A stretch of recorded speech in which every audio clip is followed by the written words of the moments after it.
Philip Sigo, who is the current Executive Director for Africa for the Thunderbird School for Global Management. He's also a senior advisor at the Office of the President and Office of the First Lady, a friend of the Nairobi City County, a friend of KGBS, really a friend of everyone, including Alliance for Science. Yeah? Philip is the friend that you should have if you don't. That's just a secret I'm telling you guys. Without further ado, thank you so much for your time, Philip.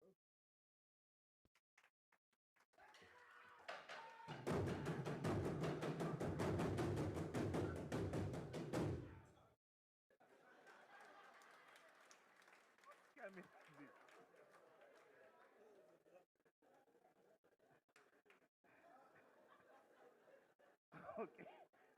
Okay, that was scary. You should have told us this secret. Next time we want to do meetings, get the Burundian drummers. We'll have no side events. Jesus. Thank you so much. Okay, thank you so much. Good morning, everybody. And as a friend, we'll try to move this very quickly. We are aware that our high-level speakers have other engagements. I know our colleague from the Africa Development Bank has to leave, so I will not provide any context. Please come make your remarks. And then we'll move it along as we can. Let me welcome Professor Anthony Nyong, Director for Climate Change and Green Growth from the Africa Development Bank.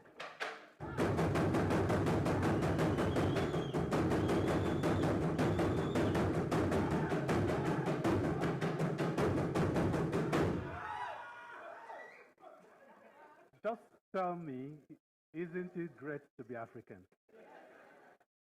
We have the energy, we have what it takes. Thank you very much, and good morning, everyone. Thanks for the invitation to the African Development Bank to share some thoughts on this.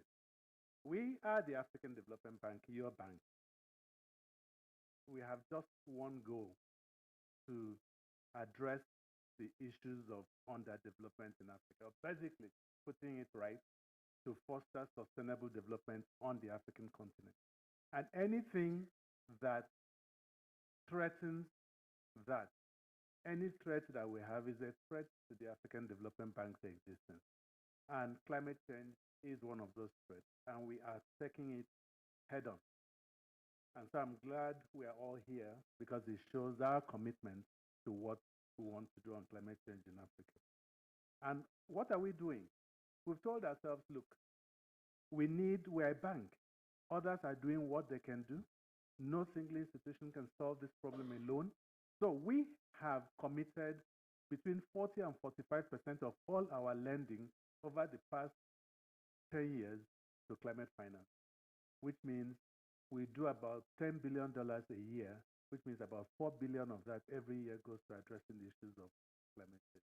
And 67% of that goes to building adaptation and resilience because it's the most important thing for us as a continent. How much do we emit?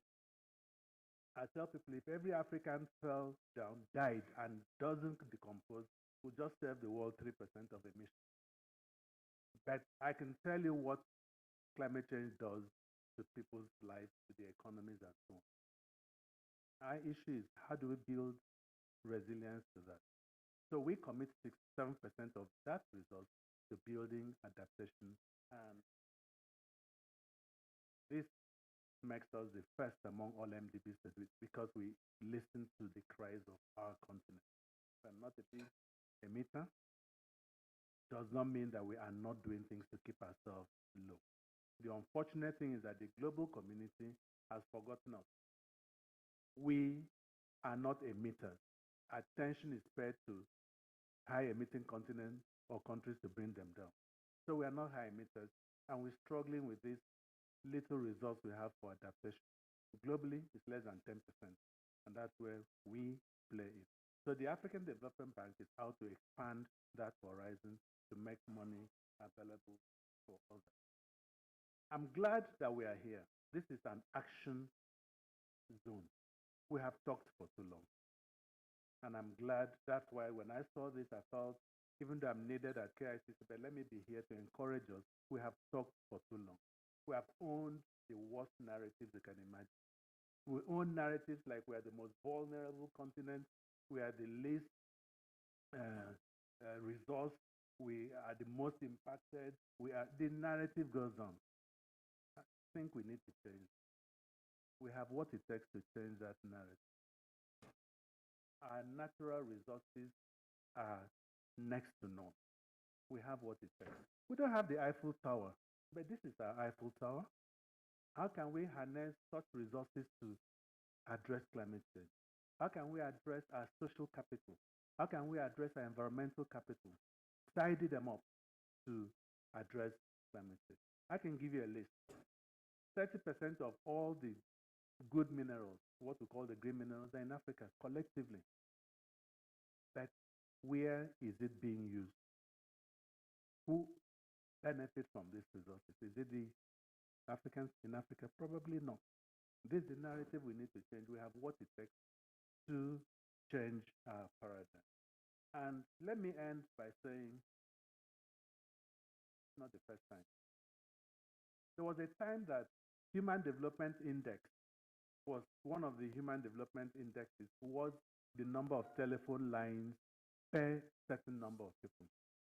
In this very country, Kenya, they had not met that HDI. Not everybody had a phone, but they created M-Pesa in this same country when we did not know exactly how cell phones were working. People were still using landlines. Some group of young men and women sat together and created M-Pesa. And M-Pesa has become the mother of mobile money all around the world. I believe that in this same country, in this same summit we are hearing, there are certain people who are going to provide that solution. That can-do spirit is still there. You will do it. We will do it together. We're going to find solutions to Africa's climate change problem. What I can assure you is that the African Development Bank will stand behind it to make sure that those solutions are found. Then we stop giving ourselves those terrible negatives. See, on the impacts of climate change is Africa. That has to stop. We are a solution, we provide the solution, we are on the table, and we will collectively address issues of climate change. We've talked for too long. Let's act. Thank you very much.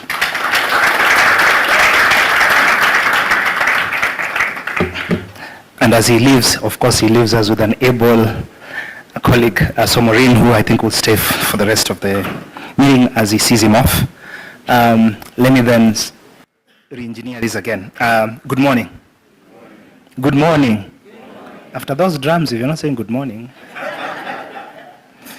I think today we are gathered here, as Nasra mentioned, as a precursor to the Africa Climate Summit that starts in earnest tomorrow. And with a focus on the urgent and critical issue, I think, around sustainable finance, but also partnerships for the built environment. And as we heard the previous speaker, it seems like money is not the issue. There are bigger challenges. We've had a lot of conversations in all these years around climate change adaptation. And it seems like we talk about climate, we talk about zones, but we don't talk about action. And so I think, again, just to thank Alliance for Science and Green Building Society for bringing back the action into climate. Because as you said, we've talked too much. Let me also just have a special mention of His Excellency, the Governor of Nairobi. It is a Sunday morning. Is there any other politician in the room?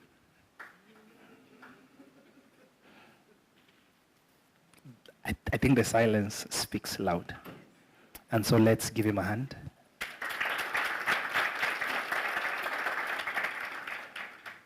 Because when there's no action, it means there's no leadership. And so we need more Sakajas. We need more Honorable Sakajas in this space. He leads by example. And most of the time, the example is just showing up. And I know many of you invite high-level government folks, they just don't show up. And so again, let me just again thank His Excellency the Governor. In every meeting I know that he's been invited, he's actually shown up. And so sometimes he's showing up, but also he's leading by example. And so again, just to continue to thank him on that. And I think also as we move towards the Africa Climate Summit, I'm sure many of you have looked at the agenda. I think it was brilliant for Alliance for Science to put this on Sunday because then it's not crowded with the very busy agenda that we see. But also I think it very much places focus around the climate crisis in Africa. As the previous speaker has mentioned, every face you see around climate crisis is Africa. But I think we are missing the point that climate is not in isolation.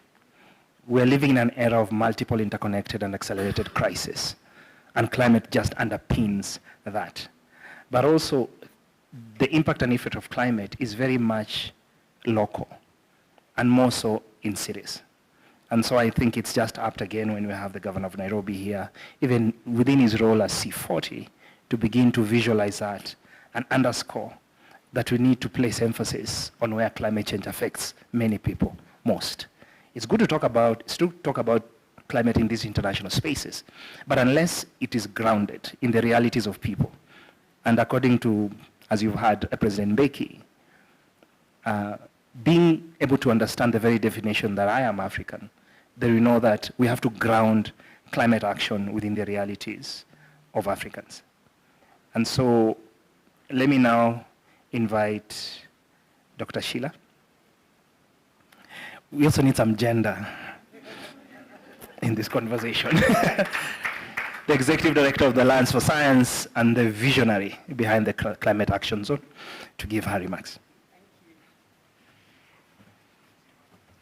Thank you so much. Your Excellency, Governor Sakaja, what a pleasure to have you here to honor this moment. All distinguished guests and my dear sister Nazra, thank you for the work you've put together to bring together this moment. I'm just going to say a few words. And when I was trying to think about what to say, I was thinking about Nairobi, the name Nairobi, and the stories I heard. I'm Nigerian. I came here for the first time in 2009, fell in love instantly with the country and said, this is it. It's got everything, and I can see myself thrive and grow old here.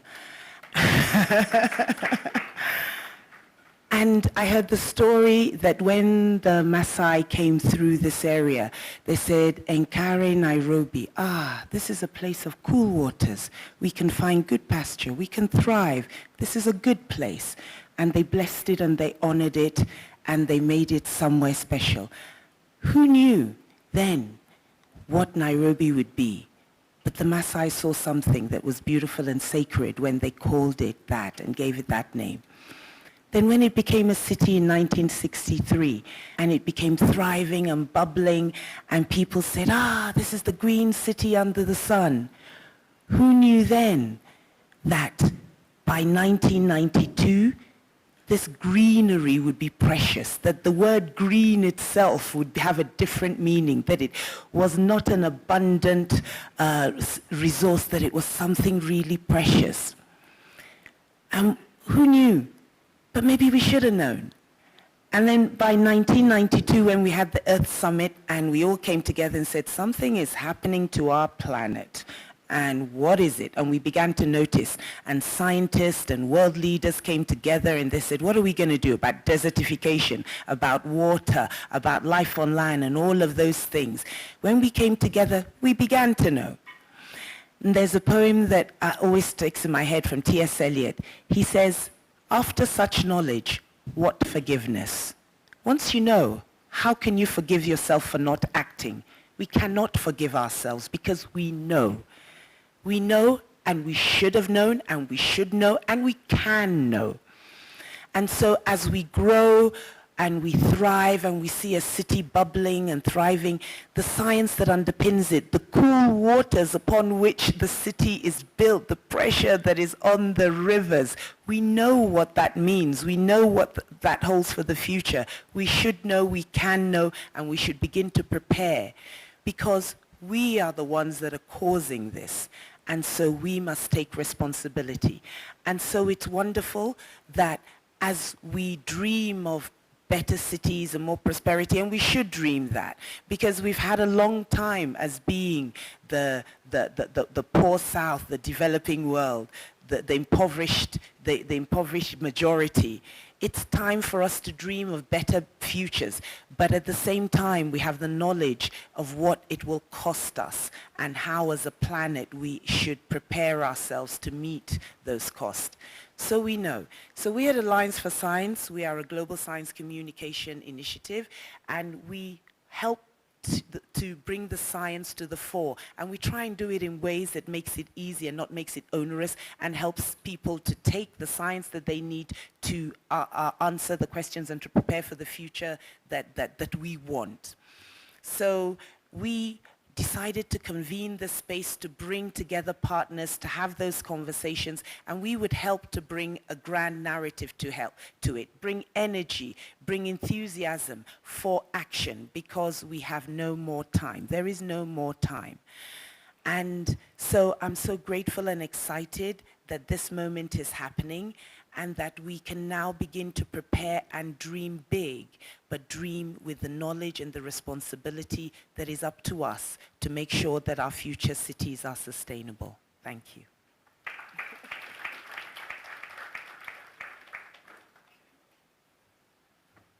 Thank you, Dr. Sheila.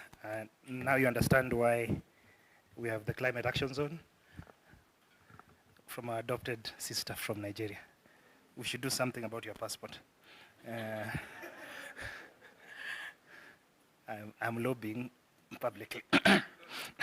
Thank you so much, Sheila. As we move towards, of course, sort of the global perspective, but also I think Sheila brings in a very important component around scientists. Africa has always been a recipient of knowledge. We've always been seen as non-scientific. And so when you have Alliance for Science choosing to put up a center in Kenya, but also something called a Global South Hub to begin to build capacity of scientists, but also linking science, to Mbeki's point, with the I am African bit with the African knowledge that is not necessarily thought as formal science, but drives formal scientific knowledge, I think that's critical. And so hopefully many of you from the international community who are here can begin to rethink how you relocate or begin to establish your centers in Nairobi. Because really, if you're not here, first of all, you miss the drums, but well, this is the center. This is the climate capital of the world. Without further ado, let me welcome Dr. Chumo, CEO of Mama Doing Good, to offer some brief remarks. Dr. Chumo and I work with the First Lady. Please.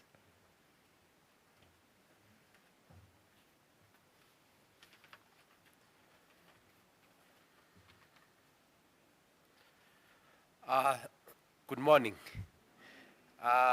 Your Excellency Johnson Sakaja, Governor of Nairobi City, whom we share the same alma mater. And I was his senior, but he's my senior today. Your Excellency Nados Bekele from CEO Hawuda Nebat, Sid Mohamed Sheila, Executive Director of Alliance for Science, Professor Sanjeev Kakram, Dean of at the Dandaba School of Global Management, Your Excellencies, ambassadors who are present here today, distinguished guests, ladies and gentlemen. I am honored today to be here to represent Her Excellency Madam Rachel Ruto, who is the First Lady of the Republic of Kenya. As the CEO of Mama Doing Good, the organization that delivers programs of the First Lady of this Republic of Kenya. At this juncture, I want to bring you greetings from My Excellency Mama Rachel Ruto. She would have wished to be here as a chief guest, as requested, but I'm sure she's doing something else equally the same here. But she has actually sent me to bring greetings to this audience. As Sunday. I'm happy that from the discussions that has actually begun, we are actually talking about Africa, and we are talking about our business as Africans, and also looking at the best ways that would be able to deal with these issues, and more so on climate issue. And I know the issue of climate change is no longer a myth. It is a reality. It's no longer a discussion by academicians, but it's a discussion that has now for us to sit here and actually say, what do we do as people of Africa? And I know, as said earlier on, the discussion has been there for long. I think this high time, as we have actually said, to say, what do we do as people of this continent? And address it and leave, you know, the issue of thinking about the other people assisting us. But we should say, what can we do as people of Africa? At Mama Doing Good, we believe in catalyzing socioeconomic transformation in communities to achieve a quality, holistic life through spirituality, collective agency, voice, and influence. Mama Rachel Ruto came up with an institution called Mama Doing Good with 3 pillars. One is on women economic empowerment, and I'm happy to see, I think, a good number, almost, I think over 60% of the people I'm addressing today are women. And I'm sure if she would be here, she would have been very happy to see this. And she has actually done, we are talking about over 14,000 groups of women participating in what we call table banking, and more so on matters to do with financial inclusion. And I think this is a model that indeed will be able to spread across, for example, Africa, to bring on board the women to ensure that they are economically empowered. Today, we can stand and actually appreciate testimonies from the many women that we have who has actually come on board and actually participated in this women economic empowerment. And the same thing is that as women economic empowerment, we can't actually forget about some of the cross-cutting issues, and one of it is actually climate change. Today, I want to tell you that somewhere in Africa, there is a woman who woke up maybe at 4 to go and look for water, or went even from yesterday looking for water, but she's here to come, or even to arrive at their homes. And this is a serious thing that we really be able to see, because the most affected people are actually the women, the youth, and the children, and also the people with disabilities. And therefore, as we sit here today, it is a question that we should be able to discuss. What do we do? What do we actually, how do we arrest this situation so that we can be able to bring our people on board? And therefore, even back here in Kenya, we have just passed, you remember, the almost 2 or 3 years of drought, where we lost a lot of, you know, livestock, we lost a lot of crop. There are many animals, even the wild animals that we really depend on for tourism did perish. And therefore, this is a serious thing that we really need to think. And I think it is high time that we are discussing this at this African Climate Summit. At the heart of this discussion, the focus of the built environment, housing and building, making things safer, inclusive, and sustainable cities is actually the people. And I know today, cutting across Africa, we have our cities. And we are seeing many people actually coming to the cities to actually come and, you know, their livelihoods. And we are actually seeing that with this kind of impact, we are actually experiencing a lot of negative impacts as a result of the climate change. Issues to do with the waste management, issues of water quality, issues of, you know, and preparedness in terms of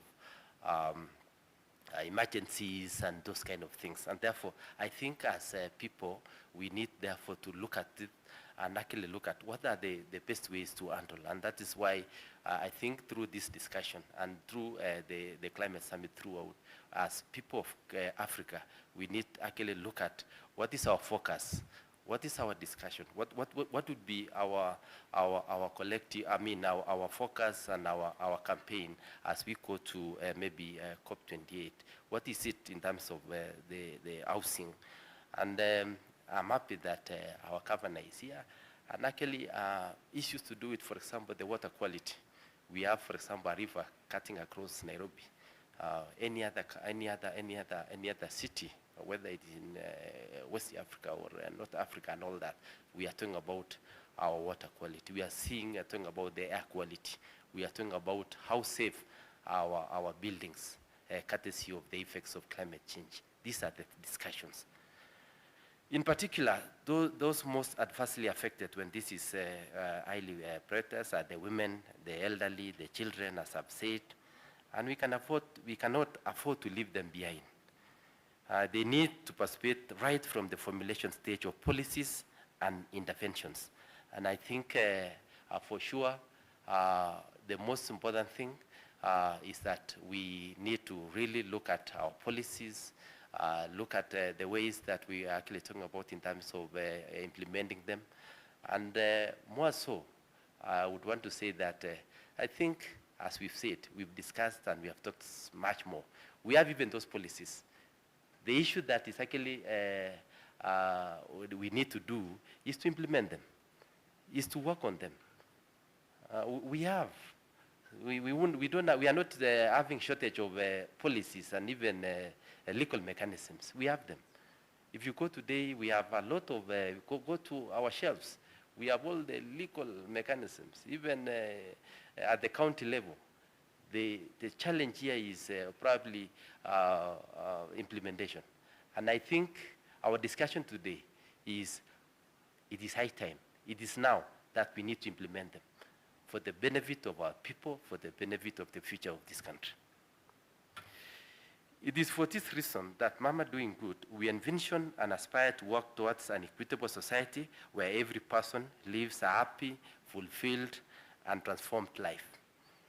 That is why we are saying it is the rights of the people of Kenya, the right of the people of this continent, and therefore it is no longer a question of if, it's a question of let's do them what they are actually supposed to do, let's give them their rights, let's support their environmental justice, and I think this is actually the thing we are talking about.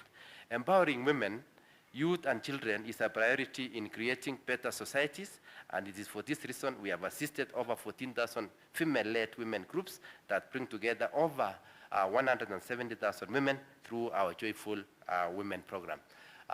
From where we sit, we are talking about over 14,000 groups of women, and they're actually cutting across our country.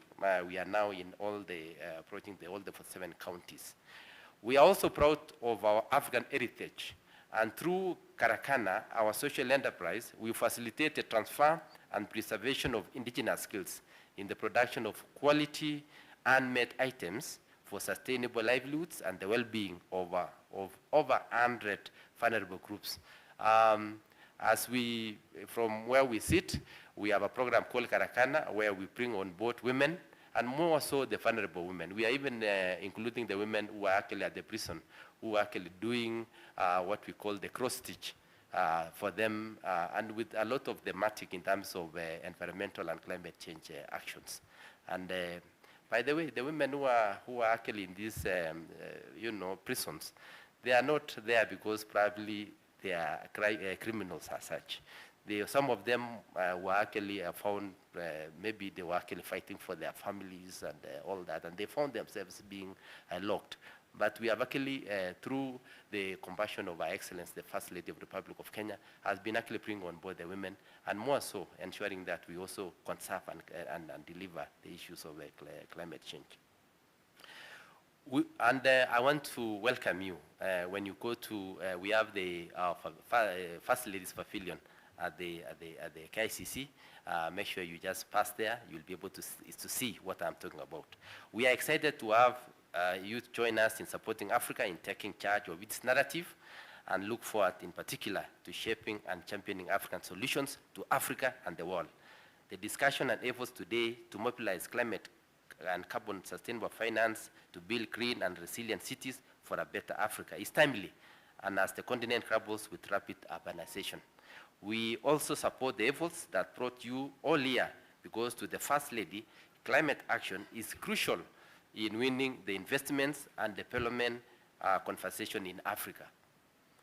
This is because we actually understand and recognize that mobilizing sustainable finance and partnership for cities in Africa is crucial for several reasons. Firstly, it can support the development of green infrastructure and renewable energy, addressing climate change and reducing carbon emissions. Secondly, it can enhance urban resilience and improve the quality of life of our people in Africa. Lastly, it can attract investment, create jobs, and foster economic growth, ultimately contributing to the overall sustainable development of African cities and helping us to build the Africa that we want. In conclusion, we would like to thank the Kenyan Green Building Society and the Alliance for Science for focusing on this topic, because it comes at a crucial time when housing is a key priority for Africans and African governments. And we are particularly keen to follow the outcomes of the discussion, the projects that showcase what we are doing as people of Africa and as a leader in climate action and innovation. On behalf of the First Lady of the Republic of Kenya, Mama Rachel Ruto, I would like to wish you all fruitful deliberations and a successful week in Nairobi. With those remarks, thank you very much, and you are all welcome, and actually sample the Kenyans what we have. Thank you so much, na Mungu awabariki.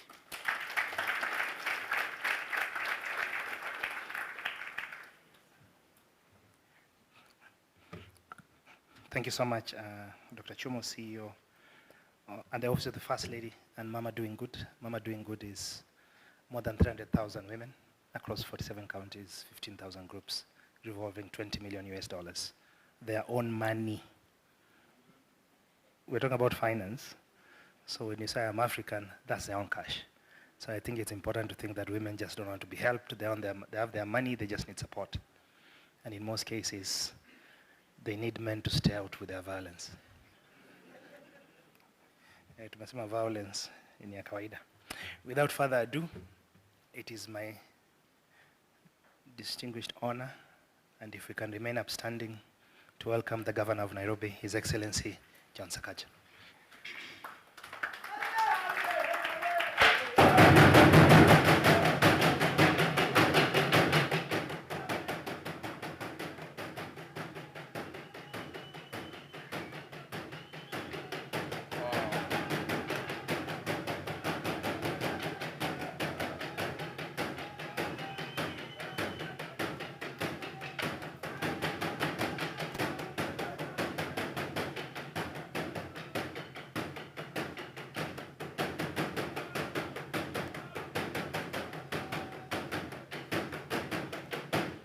Oh, let's give them a clap.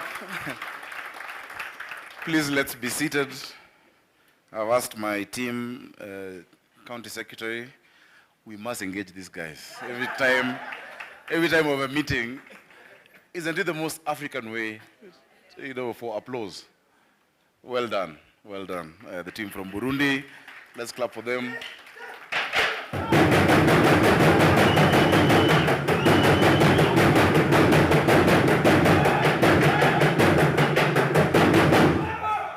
Asante sana. We have a very close relationship with the Burundians. And in my earlier iteration, when I was chairman of the then ruling party of Kenya, entered into an agreement with CNDD-FDD. So please, when you go back, pass my regards to Pascal and the team at your party, CNDD. Thank you. Ladies and gentlemen, Dr. Sheila, Dr. Chumo, thank you so much for your remarks. Philip Thigo, everyone's friend. As Nasra has so aptly put, Nasra, thank you for what you're doing. We, as Nairobi County Government, are so proud of you. Keep shining, keep shining. Keep raising our flag up high. Allow me to first take this opportunity on behalf of the great people of Nairobi to welcome all of you to Nairobi, the world's environment capital, the climate capital of the world. Karibuni, Nairobi, for those who are not from here. And I hope you enjoy the next few days. Stay on, don't be in a hurry to leave. Nairobi loves you. and Nairobi will, I'm sure, will thrive with you around. We've taken great lengths to make sure that this Africa Climate Summit is successful, and we're confident that it's going to be a life-changing experience in the world's environment capital. Karibuni sana, Nairobi. It is so wonderful to see you all. So many distinguished innovators, leaders, entrepreneurs, and builders who are here today. I'm pleased and proud, not just as your host, but also as well as the host for the entire conference itself. And not just because we gathered to think through some of the most important and pressing challenges the world faces, but because we are here in Nairobi, and we in Nairobi have a distinctive story of innovation, resilience, and success to tell. And I'm glad that the speakers who have preceded me have been able to acknowledge this. Actually, Dr. Sheila, Nairobi became a city not in 1963, but in 1950, on the 30th of March, when we were the first city in the Commonwealth to get a charter, the first Commonwealth Charter. It was given by the Duke and Duchess of Gloucester. And if you go to the Hansard of the House of Commons in the UK, somebody asked, why is it that Nairobi is getting this before any other city in the Commonwealth? The description by the member, the minister then, really aptly, I've never heard such a description of what Nairobi is. And he says, this is the capital of the continent, you know, and described the water, the fresh water. The Maasais weren't passing by. This was their Manyata. Actually, State House, where the president sits today and where the colonial government sat, used to be the Laibon's Manyata, because it was the highest point of the land. And Nairobi has that history. This is your home, everybody. Kenya is where the earliest fossils of human have been found, Turkana Boy, meaning when you come to Nairobi, you're actually coming home. So Karibuni. And it's also possibly the only capital in the world where you can enjoy animals in the natural, unspoiled, untouched habitat at the Nairobi National Park and have the skyline of the city. So I'd love to welcome you all during your stay to make sure you get to visit the Nairobi National Park. And to add on to it, now we have electric vehicles to give you your tour. You know, you can do your tour on an electric. Imagine just gliding through without any noise, no diesel engine, looking at the lions and the elephants and the cheetahs, you know. Wouldn't that be an amazing experience? So Karibuni. This morning here with you, I want to, you know, set out some of the challenges we face and then gesture to a plan of action for solving them together. And finally, show you our vision for the future of this city that we love and for African cities in this discussion. And I'm really glad that Professor from ADB who left said that indeed Africa's voice is now at its rightful place. And we've said that as a continent and actually as a global south, that we're no longer willing to be dictated upon what our actions should be. The last, you know, the lowest emitters in the last 10 years will not necessarily be in the next 10 years. And so we really must find our voice. We must look at, you know, this continent in terms of the youngest continent, our young people. What do we need to do? How do these discussions need to be practical? Because many of the people in our villages and in the cities actually think that for a long time we've been just engaging in high-sounding, you know, discussions driven by the global north that don't affect us. So all our interventions must be practical. We must talk about green jobs. We must talk about the future and our young people and our place on this. Our challenges are urgent. Climate change is here. Our buildings are old, and I'm really grateful for what Kenya Green Building Society is doing. Many of these buildings are substandard. Our drainage struggles to keep pace with the needs of the millions of people who call Nairobi home. Resources are scarce, and which is why I'm glad we're talking about partnerships. There's no one government anywhere that can be able to do this on its own. We can raise taxes. We intend to raise an infrastructure bond for the city of Nairobi, but all these sources of income will ultimately fall short of the need and the kind of interventions needed and the thinking that is needed. Climate, money, infrastructure, resources. These are immensely serious challenges. How do we meet them? First of all, together. We must meet them together. We need to see it as concerted effort from all players because we know the cost of not doing it. We need green construction, not just to meet our climate goals, but to grow our economy and our resources. And as I've said, all interventions in climate action must have a direct impact on jobs and on the economy. If we have young people in work building the sort of housing infrastructure that Nairobi needs, and that has been an agenda of our President, His Excellency William Ruto, and our agenda at Kenya Kwanza, to meet our climate commitments. Then we are invariably also creating jobs, thousands of jobs, and then our governments can expect more revenue. You know, there is a virtuous cycle that is available to us and an opportunity for us as governments. Let me mention possibly two other extraordinarily important aspects of green building that matter. First, many of you, I think, will know that Nairobi has endured a high and rising rate of respiratory disease. And that's partly because of pollution and partly because of the quality of our buildings. Now, respiratory diseases don't get as much attention as some of the more obvious problems that our cities face, and Nairobi included. If anything, the more damaging, for passing under the radar, makes it more damaging. They rob our children years of school. They limit the productive lives of our adults. They kill many more people than you'd expect and never get noticed. Proper green building secures the long-term health of our cities. To be clear, this is only one aspect of the changes to the quality of life in the city that green buildings gives us. But I want to emphasize it's because it's both vital and it's easy to miss, and that's why I'd love to emphasize that. Let it remain in your memories. Let it also stand for the quality of life that we must achieve for the people of our cities. The second thing, of course, and I think that really colors much of the discussion, is energy efficiency. Energy in our country and in many of our African cities is expensive. Incomes are low. Energy efficiency needs to be a priority in our new construction, and it is a priority for Nairobi in our new construction. Yet again, I and my team are open to consultation. We want to discuss with you. We want to hear your ideas, and we want to forge, clear action, moving together. And that's why we pose this as a challenge, to you. Come and talk to us about your plans and our plans for cutting out residents' energy cost. Earlier, when I was talking to Philip, I told him, look, actually it came from him. He said, when we have such engagements and we have political leadership, speaking, we all know the governor or the president or the minister is not an expert. What you need from us is the leadership and the commitment that, look, we see this as a challenge, we want to address it, and here we have the experts. We have the scientists, we have the Alliance for Science, we have, the builders, we have, and so we're saying this platform is open, we see it as a priority, we want you to tell us, and for us to discuss and for us to design together. And that is why I'd like to quickly introduce members of my executive who are here so that you can know them, get their cards, get their business cards, talk to them after this, and let's work on certain practical things. Kindly, if you work with me at the county government, stand up. Thank you.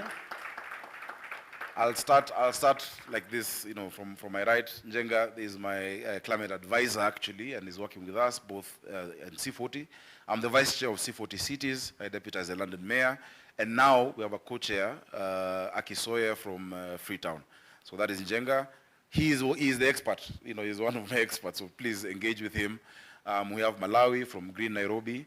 That is our sector that deals with the environment and climate action. We have Maureen Jerry, also one of my experts. She was the minister in charge of Green Nairobi, but now she's moved to business and hustler opportunities. She's leading the effort in solarization of our markets, making sure we have green markets all across the city, and we're building 20 of them this year, starting in the next few weeks. Thank you, Maureen. We have Ibrahim Auma. Now he is the Minister for Environment for Green Nairobi, and he's really the go-to person.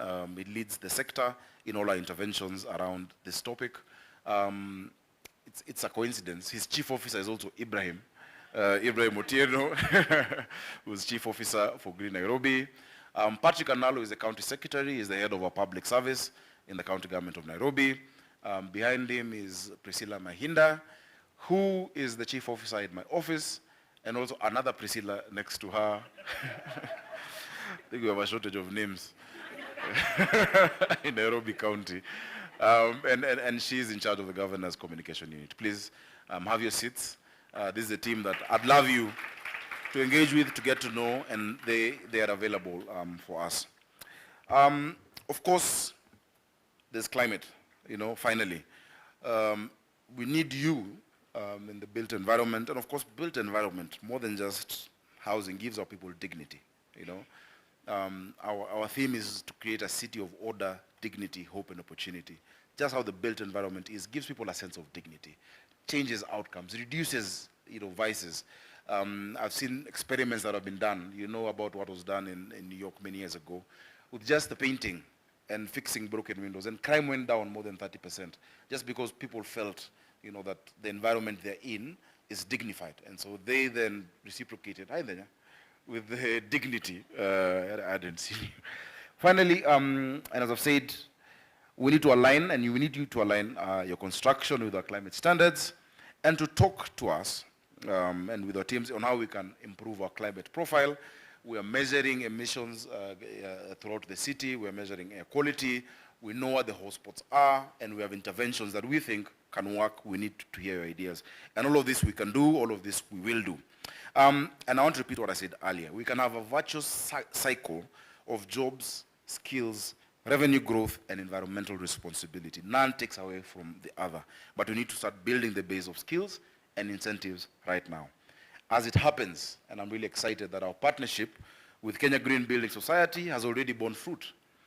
We have completed a preliminary edge building assessment at my office, which we intend to certify in time for COP28, and make it the first edge green green government building in Africa, if not the world. City Hall is going to be that first, green government building, because I believe that if we truly intend to build and rehabilitate greener, more resilient buildings in our cities, we need to lead by example. And as a governor, I must lead by example.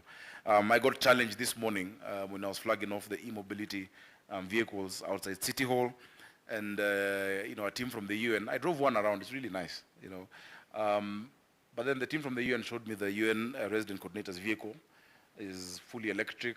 It's quite comfortable. It's an SUV, and so I told my guys, because I don't yet, I haven't yet bought a car, an official car. Please make sure it is electric, so that I drive around in an electric car. CS Analo. I hope it's not too expensive, but I think it's worth it to set that example and make sure it is green, even in color. The second thing to mention is that there will be incentives and opportunities offered by my government for green buildings. And so for the architects coming through our planning system, we're going to offer those incentives, how much you pay. It's going to be cheaper, and in our approval process, we're putting that in our finance bill and in our legislation, because we understand that we need to worry together with you to make possible the green transformation, and we must then be practical in terms of those incentives. So Nasra, where you wear your other hat in the assembly, make sure that clause passes. You guys are doing the finance bill soon. I want to encourage you to teach our young people, because they are the last frontier that we have. We must teach them the skills they will need to succeed in this line of work, and to consider exporting these skills as well. But first, they must be out, to the most vital use and practical use, overseeing the construction of homes in a city we can be proud of. And we've said, part of that, as part of our building code, the need for green spaces. We're not going to approve more concrete jungles in our city. There must be green spaces. There must be those provisions in our plot ratios, and that has gone down in our development control regulations. I could go on highlighting our efforts in Nairobi, but for today, I'd really like to appreciate all of you who have made time to join the Alliance for Science, Kenya Green Building Society, and the government of Kenya in championing our cities and mobilizing finance and partnerships for Africa. I wish you well as you kick off the deliberations, as I also wish the different companies that are going to pitch in our different deal rooms from different parts of Africa to potential supporters and financiers. I really congratulate all of those who have been brave enough to come showcase their projects later in the day. You really are doing us proud in showing the power of our African stories, and I really love what you started with from Thabo Mbeki. You should have seen how President Nelson Mandela was looking at him with such great pride. I think every time I see that, it's really a proud moment to define who we are as Africans. Before I close, really, I just want to mention some of the things we're doing. We are so proud, immensely proud, as part of our climate action, because people don't see it as that. We have allowed others to define to us what is a climate action point. Yet it is nascent enough for us to actually, based on the outcomes that are really uniquely African, to define what are our climate actions. One of the biggest programs that we're running, which is why I'm wearing this watch, this is Tap to Eat, is our school feeding program. We've built 10 kitchens, green kitchens across the city. We're reducing emissions by making sure that we're locally sourcing the food. We're using briquettes to cook. And every single day in Nairobi, 250,000 children are going to get a meal at less than 4 US cents that has been made in those green kitchens. That is green action. And that is something that needs support. Because really, part of our climate action plan is protection of vulnerable communities, and the ripple effects. That alone creates thousands of jobs directly. Just in the last 12 months that we've been in office, we've been able to create direct 6,000 green jobs. But the ripple effect, the drivers, the people in the markets, comes to close to 300,000. No one counts that. No one, enumerates the value, of that and the impact. Because unless you discuss it in that way, then the people of our cities, of African cities, will again just say, these guys have gone to Nairobi for another high-level talk shop. We must be practical in how we describe what we've done.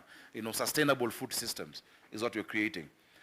Part of looking into the future is making sure that the human capital development, of our children, if there's nothing in their stomach, there's nothing that will be in their heads. And what is sad is many times cities are left out of this discussion.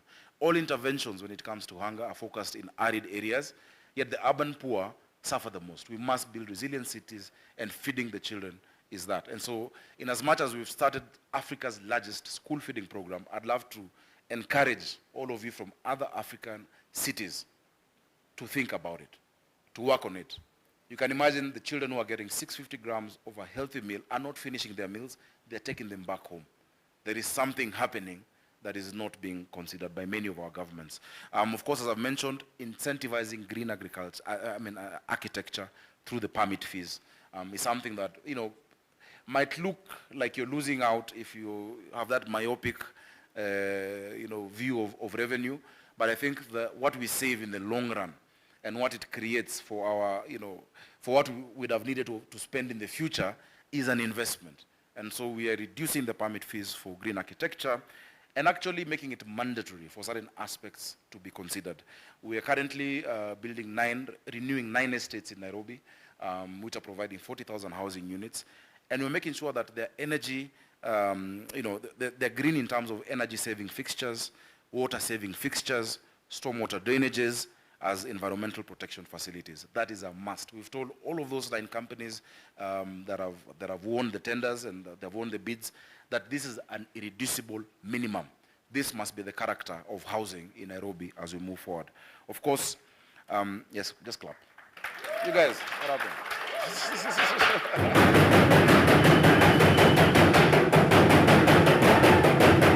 Thank you.